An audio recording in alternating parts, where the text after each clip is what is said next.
জাতিসংঘে ইউনুসের সফরসঙ্গী এবং বিএনপি, জামাত, এনসিপি। বাংলাদেশে অনেক রাজনৈতিক দল আছে যারা অনেকেই বলছেন যে বিএনপি কেন যাচ্ছে, জামাত কেন যাচ্ছে এবং এনসিপি কেন যাচ্ছে, আরো যে রাজনৈতিক দলের আছে তারা কেন যাচ্ছে না। এবং এই জাতিসংঘের ৮০তম সেখানে ভাষণে ডক্টর মোহাম্মদ ইউনুস দ্বিতীয়বারের মতো প্রধানমন্ত্রী হিসেবে, বাংলাদেশের প্রধান উপদেষ্টা হিসেবে সেখানে বয়ান পেশ করবেন এবং বিভিন্ন রাজনৈতিক দলেরা, যা তিনটে রাজনৈতিক দল এগুলো নিয়ে গেছেন, তাদেরকে একটা সেখানে উপস্থাপন করবেন বা কথা বলার জন্য একটা উপস্থাপন করবেন।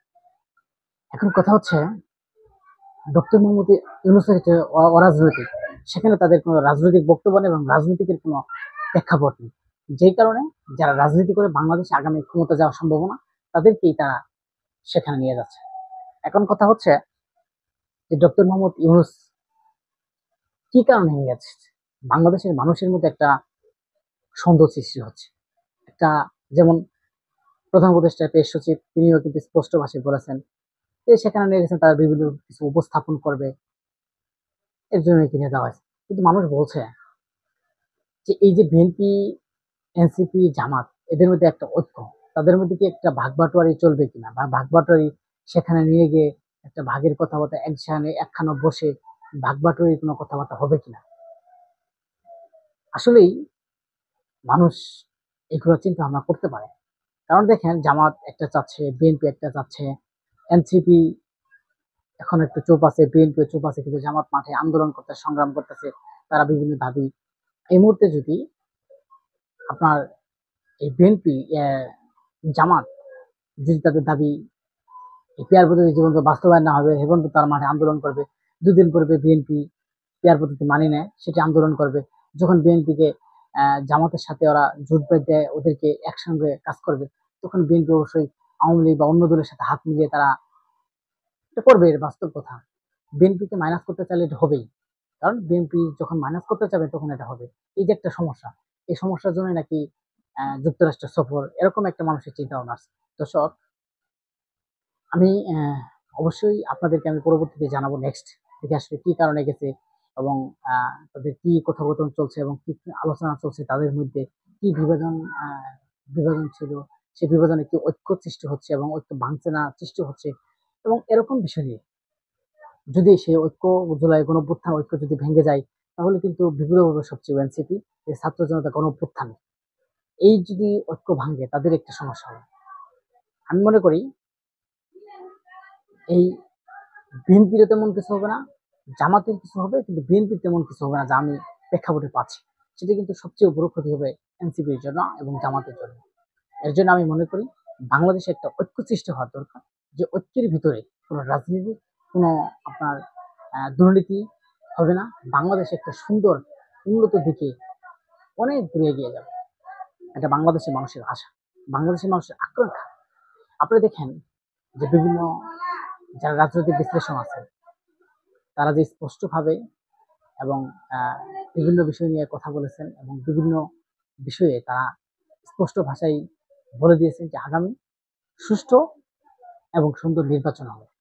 এরকম কিন্তু ডক্টর মোহাম্মদ ইউনুস এবং পেশ সচিব এবং আরো যারা আছেন, তারা কিন্তু এটাই বলে দিয়েছেন। কিন্তু আমরা মনে করি যে আগামী নির্বাচন অবশ্যই সুষ্ঠু হবে এবং সুন্দর হবে, এরকম কিন্তু আত্মবিশ্বাস বাংলাদেশের মানুষের আছে। এখন ডক্টর মোহাম্মদ ইউনুস কেন তাদেরকে নিয়ে যাচ্ছে? ডক্টর মোহাম্মদ ইউনুস একটা কোনো রাজনৈতিক দল নাই, তার কোনো শক্তি নাই। তিনি ভাবতে পারেন যে বিএনপি একটা বড় রাজনৈতিক দল এবং বিরোধী দল হিসেবে জামাত যেহেতু বাংলাদেশে আছে, এবং বিরোধী দল হিসেবে এখন বর্তমান তারই অবস্থান, জামাতের অবস্থান। এবং দ্বিতীয়ত হচ্ছে এনসিপি। এনসিপি কি কারণে?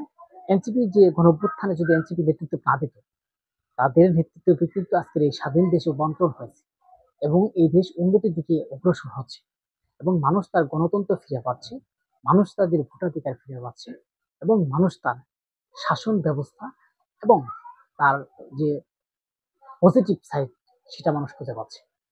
পলিটিক্স সাইডে মানুষ খুঁজে পাচ্ছে, এবং মানুষ, তারা যারা রাজনৈতিক বিশ্লেষণ করে, তারা তাদের মত প্রকাশ করতে পারছে।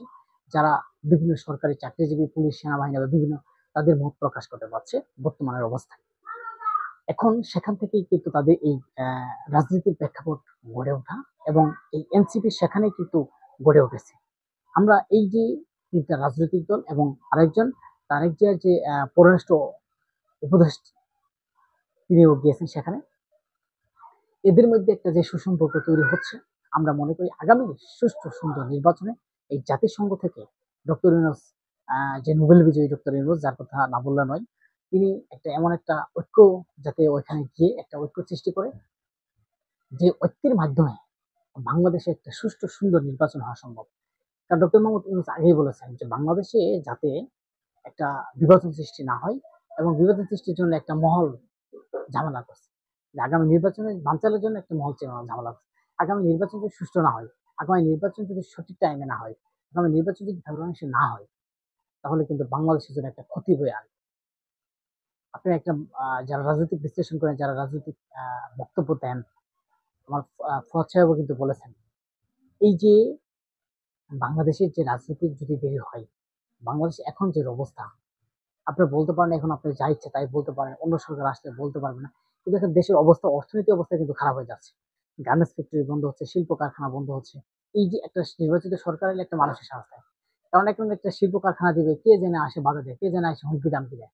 কিন্তু নির্বাচন সরকার থাকলে সেটা একটা পলিটিক্স, সেটা একটা তারা গুছিয়ে রাখবে। যাতে এরা করতে না পারে এবং পুলিশ বাহিনী বা সেনাবাহিনী প্রতিটা বাহিনী শক্তিশালী হিসেবে থাকবে। তো আমরা মনে করি ডক্টর মোহাম্মদ ইউনূসের যে ৮০তম ভাষণ, সেটা এই ভাষণটা হবে যে গণঅভ্যুত্থানের এবং হাসিনার আওয়ামী লীগ সম্বন্ধে কিছু বলবে। হয়তো বিএনপি বা যে কয়েকটা দল আছে তারা এখন আগামীতে ক্ষমতায় যাবে এরকম তাদেরকে দেখিয়ে দেবে। এটাই বাংলাদেশের মানুষের প্রত্যাশা এবং বাংলাদেশের মানুষের একটা আশা। এবং সফর সঙ্গী হিসেবে মানুষের একাক মত। আমরা মনে করি যে তারা সফর সঙ্গী হিসেবে আসবে। আসার পরে বাংলাদেশে যখন তারা আসে বক্তব্য দিবে এবং মির্জা ফখরুল, জামাতের যে আইবেন আমির, নায়েবে আমির এবং এনসিপির যারা নেতৃবৃন্দ আছেন তারা যে বক্তব্য দিবে এবং তাদের মধ্যে কি কথা বলেছেন এবং তারা জাতিসংঘে কি ভাষণ দিয়েছেন এবং কি কথা উল্লেখ করেছেন, সেখান থেকে আমরা পলিটিক্স জিনিসগুলো আমরা জানতে পারবো। সেখান থেকে আমরা বিষয়গুলো বুঝতে পারবো যে আগামী আহ পরিবেশটা কি হতে যাচ্ছে এবং আগামী নির্বাচন কি হবে এবং তাদের মধ্যে ঐক্য ভাঙলো কিনা। এখন একটা কথা আছে, যতবার ঐক্য ভাঙছে ততবারই ঐক্য আবার ঐক্য হয়েছে। কিন্তু আমাদের মনে করি যে এই ঐক্য বাংলাদেশে যদি না থাকে তাহলে কিন্তু, যেমন বিএনপি কোনো রাজনৈতিক দলকে নিষিদ্ধের পক্ষে তারা বরাবর না, কিন্তু কোনো রাজনৈতিক দলকে নিষিদ্ধের পক্ষে তারা না। কারণ বিএনপি মানুষ বলছে যে বিএনপি কেন চাচ্ছে না, হ্যাঁ বিএনপি তো চাবেই না। কারণ জামাত চরমোনাই বিভিন্ন রাজনৈতিক দল বিএনপির পক্ষে যেভাবে লাগছে, বিএনপি চাঁদাবাজ, বিএনপি বিভিন্ন কিছু, বিএনপি নিয়ে একটা শত্রু সৃষ্টি করা হচ্ছে। এই যে বিএনপির মধ্যে বিএনপিকে নিয়ে একটা বিভাজন সৃষ্টি করা হচ্ছে, তাহলে বিএনপি কেন চাবে সেই দলকে নিষিদ্ধ করার জন্য? কারণ হচ্ছে বিএনপি যদি নিষিদ্ধ, মানে আওয়ামী লীগ জাতীয় পার্টিকে নিষিদ্ধ করা হয়, এখন দেশের যে অবস্থা, চাঁদাবাদী হিসেবে, দুর্নীতিবাদী হিসেবে বারবার যখন এই বিএনপির কথা উঠে আসছে এবং বিএনপির কথা বলছে, যদি তাদেরকে বাতিল করা হয়, তখন দেখবেন যে কয়েকদিন পরে বিএনপিকে তারা মাইনাস করার জন্য একটা ষড়যন্ত্র চলবে এবং বিএনপিকে বাতিল করার জন্য একটা চক্রান্ত চলবে। আজকের এই মির্জা ফখরুল, তার অনেক অবদান আছে ১৭ বছরের, যা অন্য কোনো দলের নাই।